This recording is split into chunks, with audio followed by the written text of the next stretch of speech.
In this goal, we are going to be talking about intermolecular forces and how that holds together solids and liquids.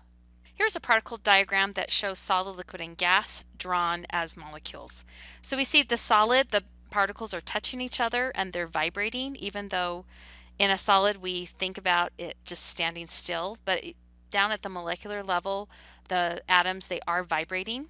You add a little bit of heat and those molecules, they vibrate so much that they turn into a liquid and they slip and slide past one another, and add a little bit of more heat and you turn it into a gas. And as a gas, we assume that it doesn't have intermolecular forces or forces in between the molecule or stickiness. That is assumed to not be there, and so each molecule acts independently. One thing you should know is that there is no compression or pressurization of solids or liquids, and the reason why is because the molecules are already touching each other. I know this liquid molecule right there, it looks like there's some spaces, but they're just trying to show motion, but every liquid molecule is touching another one, and so if you were to put it under pressure, you're not going to be able to get them to go closer together because they're already touching.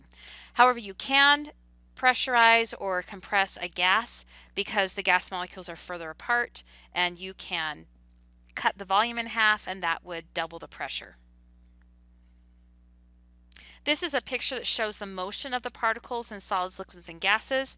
I would like it better if the solids, they were actually touching each other, but it is described as vibrating around a fixed point. So you can see that they just kind of vibrate in place right there. And then for your liquid, a liquid is described as vibrating around a moving point. And for a gas molecule, they travel in a straight line motion until they hit another particle or the wall of the container. Here's a chart that summarizes solid, liquid, and gas. We've already talked about the molecular motion. Let's talk about the shape. The shape of a solid is definite. The shape of a liquid is indefinite. It just takes the shape of its container. And the shape of a gas is it also takes the shape of the container. So whatever size or shape of a gas, it will just assume that shape. If we look at the volume of a solid, we can figure out with height times width times length. We can also use water displacement where we measure a known volume of liquid. Then we put in our irregularly shaped solid, and then we see how much the volume increases, and then I subtract the two, the beginning and the end, and that tells the volume of that solid. To find the volume of a liquid, you just measure it. So there's a graduated cylinder right there. You would just get it eye level and measure it at the meniscus. And for a gas, it will fill the shape of its container, so it's an indefinite volume. An intermolecular force is different from an intramolecular force. An intermolecular force is like a covalent or an ionic bond. So it's actually what's putting the atoms together. And these are super strong in comparison to the intermolecular force. The intermolecular force is the stickiness in between molecules. So what is sticking these two hydrogen chloride molecules together? It is a stickiness in between. So you can, I usually draw it like as a little scribble. So it's a force between. The intermolecular force, or IMF, is 1% the strength of the intramolecular force, but it is still strong to influence the boiling point, the melting point, the viscosity. So let's just talk a little bit about strength. So ionic and covalent would be very, very strong. And then if I were to draw a line, that would be 100 of these computer screen widths. At the very, very end, I would have these weak intermolecular forces. But again, even though their strength in comparison to ionic and covalent is so small, it is strong enough to influence what the boiling point is, what the melting point is, and also the vapor pressure. So let's go through and identify what is an intermolecular force. And again, this is how molecules stick together. The first one that we're going to talk about are van der Waals forces. And there are 3 types, so I'm going to have them A, B, and C on these next slides. So the first type is called dipole-dipole. So what is a dipole? That is a 2-pole situation. So we're talking about polar molecules. So anywhere where there's a positive side and a negative side. And so in these molecules here, instead of doing the partial charges, they just wrote it right here on the molecule. But you can see that in a solid or a liquid, the molecules will align themselves, so you get positive next to negative and negative next to positive. And so you can see the force in between here. It is like a magnet. They will be attracted to each other. Over here we have an electrostatic force between positive here and negative here, and then here's another way. So this would be dipole-dipole. The van der Waals forces, they get their names from the two molecules that are stuck together. And because I have two polar molecules that are sticking together, then it's called dipole-dipole. And yes, you do have to write both words, otherwise it's incorrect. Here's another picture that is showing these polar molecules in a solid. Again, if it was in a liquid, it would be jumbled up a little bit, but you would still get positive next to negative and negative next to positive. So the negative polar ends would repel each other, and the positive and the negative ends would attract each other. So this is the second van der Waals force. This is called dipole-induced dipole. So the last one was between polar and polar, and this one is between polar and non-polar. And it's called an induced dipole. That means a forced dipole. We are forcing something that's non-polar to become polar. As long as that polar molecule is close to the non-polar molecule, it will induce the non-polar molecule to become polar. Let me explain that. So here's our polar molecule. It's our water molecule. And this right here is oxygen. And it is non-polar because it's bonded to itself. And so everything is shared equally. Well, as this negative end gets closer, it's going to cause the electron clouds, so these electrons here, are going to be repelled, and they're going to flee, so to speak, towards the other side of the molecule. This causes a temporary dipole. In fact, sometimes it's called that. Sometimes it's called dipole temporary dipole, but dipole-induced dipole describes the two molecules. I have one molecule that's polar, and I have one molecule that is nonpolar, but because it's right next to the polar molecule, it is forced to be a dipole. And it just does this by distending that electron cloud. So I end up getting more electrons over here on this side, so it's more negative, more positive over here. And again, there's that electrostatic attraction, negative with positive. And so that is how I can describe how oxygen dissolves in water. So anytime you look in a lake or a stream, there's dissolved oxygen, and that dissolved oxygen, that keeps the critters in that stream or pond or lake alive. And so the oxygen will just dissolve into the water as it comes in contact with the water. It has these induced dipoles. It gets sucked into the water. If you have a rapidly moving stream, it does this more easily than if you had a stagnant pool. But this is how that oxygen stays in the water, how it dissolves in the water, is with a dipole-induced dipole. The third type of van der Waals force is London dispersion forces. This is between nonpolar and nonpolar. You can call them London forces, you can call them dispersion forces, or you can call them London dispersion forces. All of those are accepted. And grading AP tests, I even had people put LDF, and we accepted that. So let's describe what a London dispersion force is. All molecules have London dispersion forces. If there's two molecules that are close together, they will have dispersion forces. You don't even have to classify if you have polar or nonpolar molecules. You're always going to have dispersion forces. Now, if it's polar to polar, also, you would have dipole and dipole. So you can see that these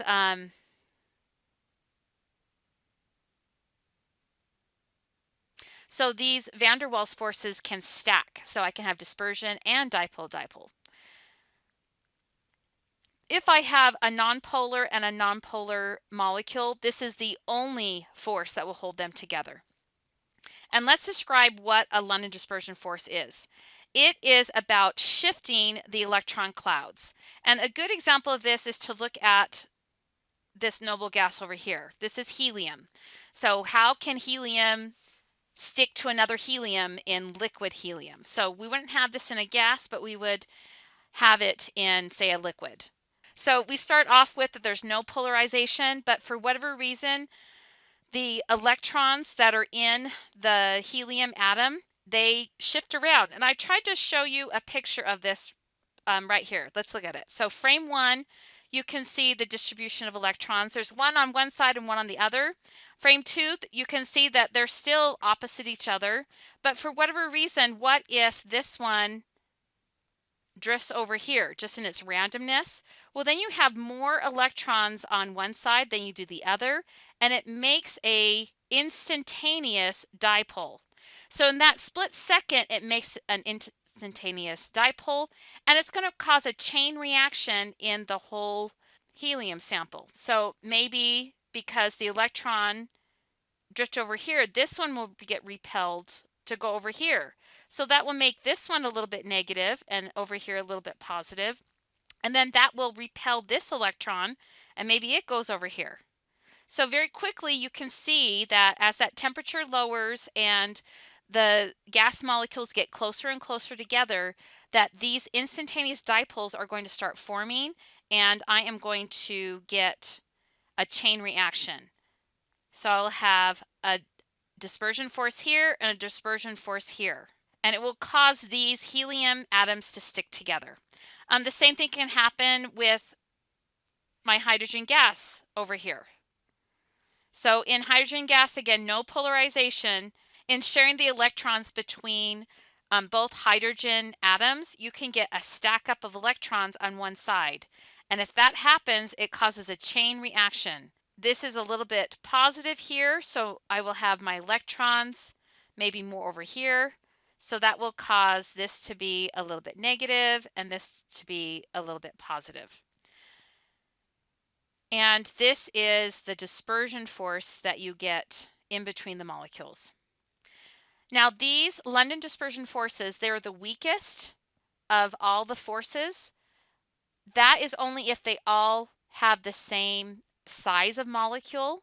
But if I have really, really long molecules versus just a single bond molecule, this can be the strongest force. And that's because they can add up, and all of these shifting of electron clouds can add up in the whole very, very long molecule, and it can cause the dispersion force to be the strongest force that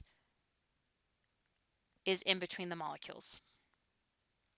So what I'm saying is, don't assume that a London dispersion forces are wimpy, because they can be the strongest thing that there's there.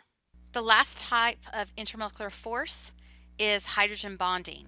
These are not van der Waals forces, they are their own category, and they're actually not bonds. They are intermolecular forces. It's just that they are a lot stronger than the van der Waals forces, so they call it hydrogen bonding.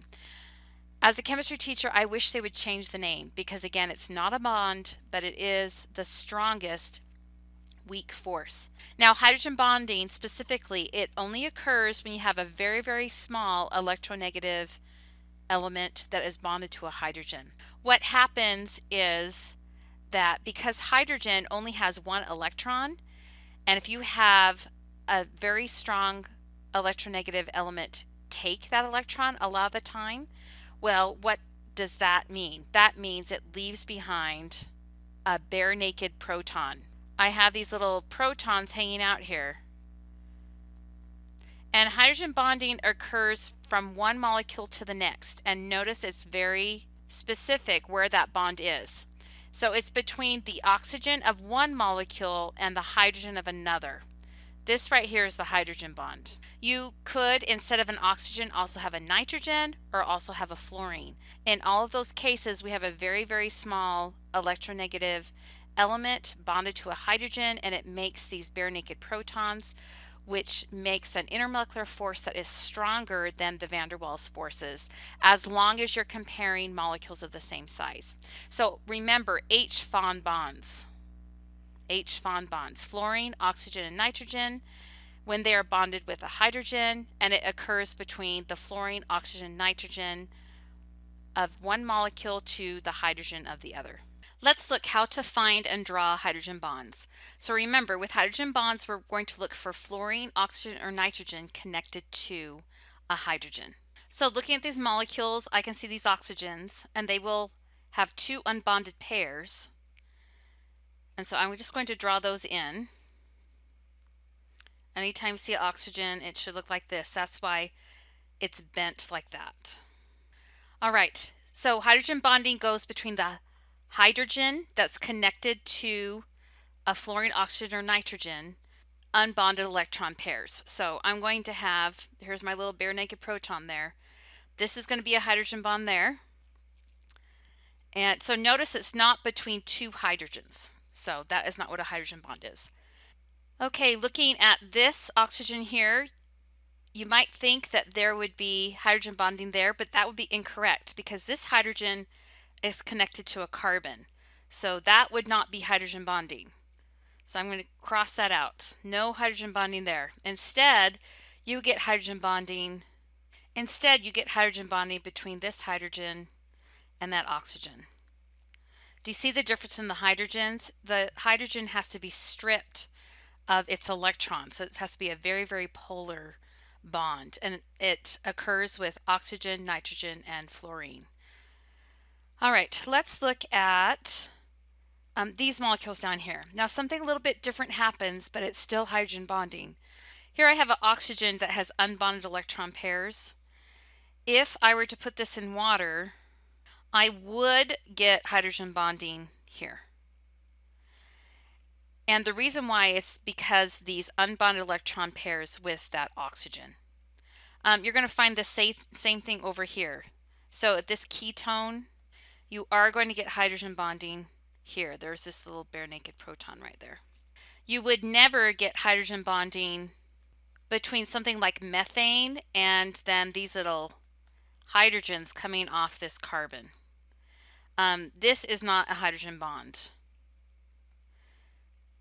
The hydrogens that can hydrogen bond have to have a very, very polar bond that is pulling their electron away. So there's a bare naked proton.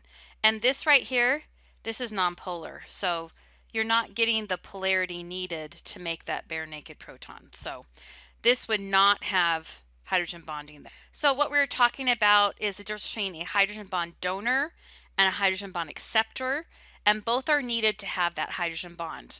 Yes, you do need to have hydrogens as the hydrogen bond donor, but you don't necessarily have to have hydrogens involved if you have a hydrogen bond acceptor. So let's look at this first one. So here's my little bare naked proton hanging out here, and it's going to be attracted to the unbonded electron pair on the nitrogen. And so that is why I have a hydrogen bond right there. So there's my hydrogen bond. Okay, let's flip the molecules around just a little bit. So I have this time the oxygen from the water is there, and I have my little bare naked proton coming from the ammonia, the NH3. So here is my hydrogen bond. At this larger molecule, this shows what can be the donor and what can be the acceptor. And we kind of briefly talked about this the previous slide. But here are two unbonded electron pairs right here around this oxygen. So even though it's connected to a carbon here, it's still very, very electronegative. So if I have something like a water here, then that bare naked proton is going to be attracted to those unbonded electron pairs. And I will have hydrogen bonding in between the two. Down here I have a whole bunch of fluorines,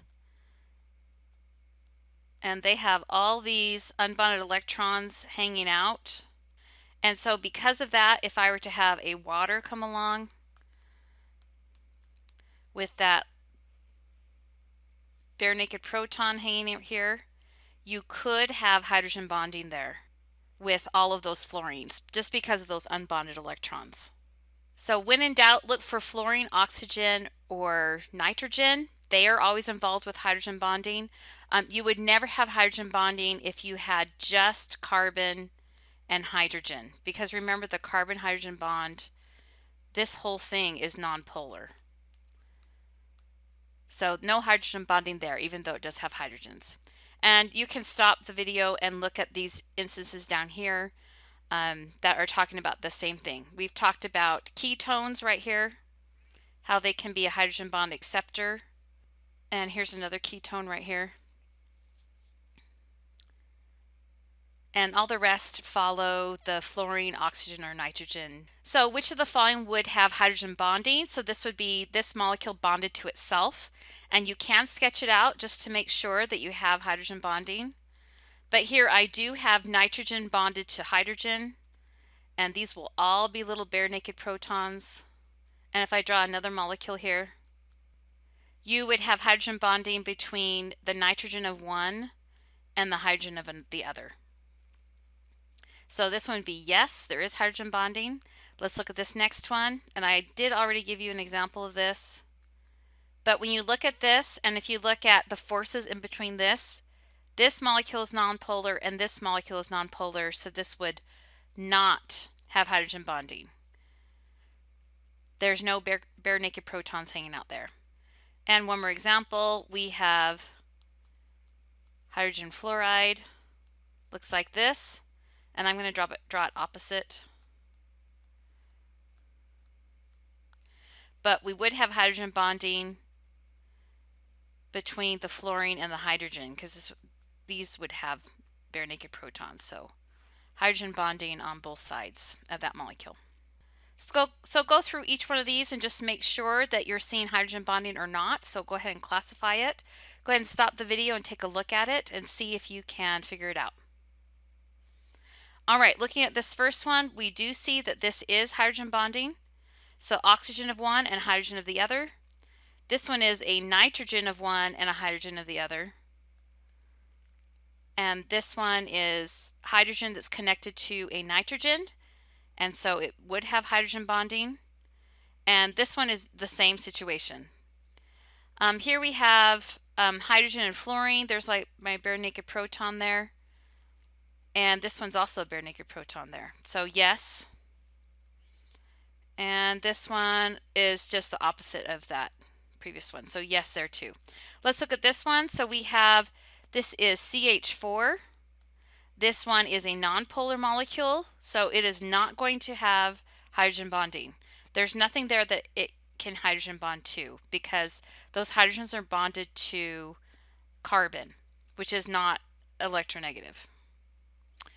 This one right here, so this is supposed to represent hydrogen to hydrogen, and this one again is nonpolar. So this one is a big no. And that is because there is no bare naked proton on that hydrogen molecule. Let's look at this next one. We have a whole bunch of unbonded pairs there. We do have bare naked protons here, but we do not have that connected to a very electronegative small atom. Chlorine is actually quite large. Because of this, this will not make a bare naked proton right there, that hydrogen, and so you will not have hydrogen bonding. So yes to all the ones above and no to the ones below. In DNA, the two double helixes, they are coiled around with hydrogen bonding. So we see here this hydrogen at the top is connected to a nitrogen that is going to have two unbonded pairs, and it's going to be very electronegative. And then here, this is an oxygen right here with those unbonded electrons, and so you do have hydrogen bonding. Looking at the next base pair, we have the same thing. So here's two unbonded pairs with that nitrogen. So even though they're connected to carbons, it can be a hydrogen acceptor. And then here is our hydrogen donor because this is connected to nitrogen. And down here we have similarities. Here's unbonded electron pairs. So it can be a hydrogen bond acceptor, and here's the donor. And down here we have our donor and our acceptor. And here we have our donor and our acceptor.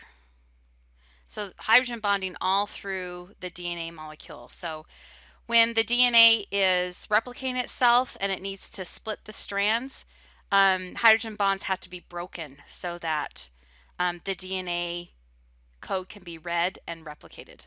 So here we have water, and it's being bonded to, what is this? This is a carboxylic acid. So this is an oxygen right here. And here's another water molecule. And then this is an OH group, so there's an oxygen right there. But we see that we have, it's very, very negative here and very negative here around the oxygens.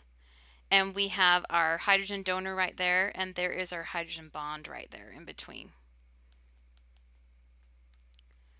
And we do have more hydrogen bonding down here. So this is a hydrogen connected to an oxygen.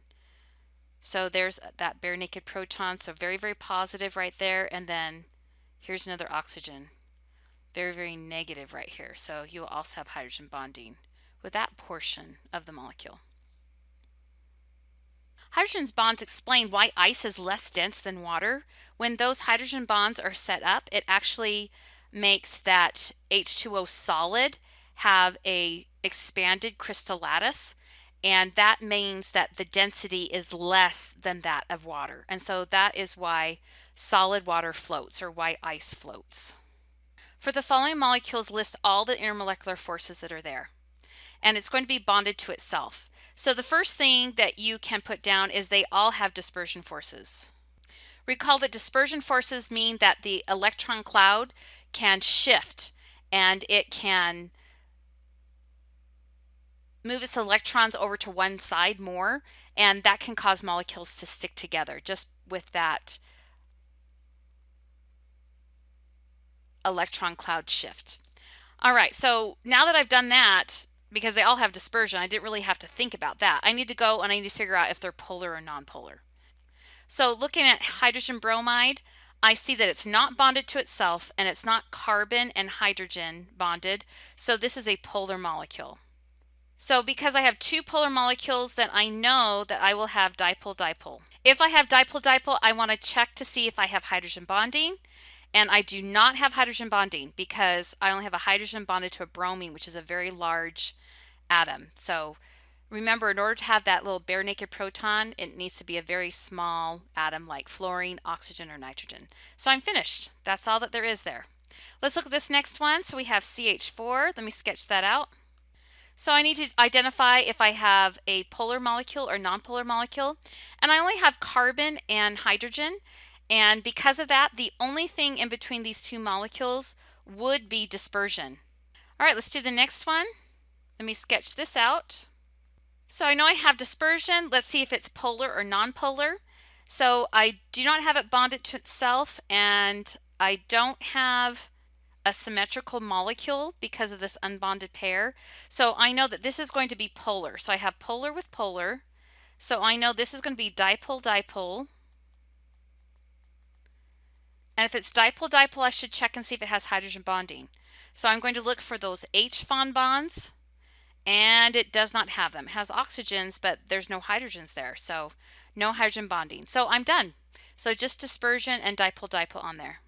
Let's go through and just classify some more. You can stop the tape if you think that you've got it, but let me give you some more examples. So hydrogen chloride, so I know that it has dispersion because all molecules have dispersion. And then I'm going to check to see if it's polar. It's not bonded to itself, and it's not carbon and a hydrogen bond. So therefore it is polar. So this would be dipole-dipole. And yes, you have to write both words.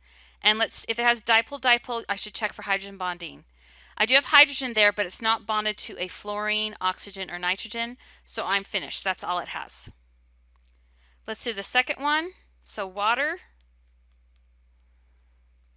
Again, bonded to itself. I know it has dispersion. I need to check and see if it's polar or nonpolar. You should know water is polar. And then let's check for hydrogen bonding.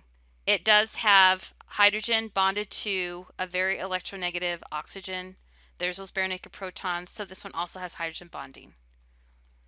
So it has all three. Let's do the third one. So we have carbon dioxide. So I know it has dispersion. Let's check and see if it's polar or nonpolar. I see this is a linear molecule, so it's symmetrical. So even though it has polar bonds, carbon and oxygen is a polar bond, but it is symmetrically arranged. So this is nonpolar. So it has dispersion only. And number 4, I have oxygen with water. And I know off the bat it does have dispersion. And let's figure out if they're polar or nonpolar. Oxygen is nonpolar because it's bonded to itself, but water is polar. And so the bond between polar and nonpolar is called dipole-induced dipole. And because oxygen is nonpolar, I know I'm not going to have hydrogen bonding. I will have a hydrogen bonding between the waters, but I won't have it between oxygen and the water. So I'm finished. So you should be able to look at any two molecules and be able to tell what is the intermolecular force, if it's bonded to itself or if it's bonded to something else.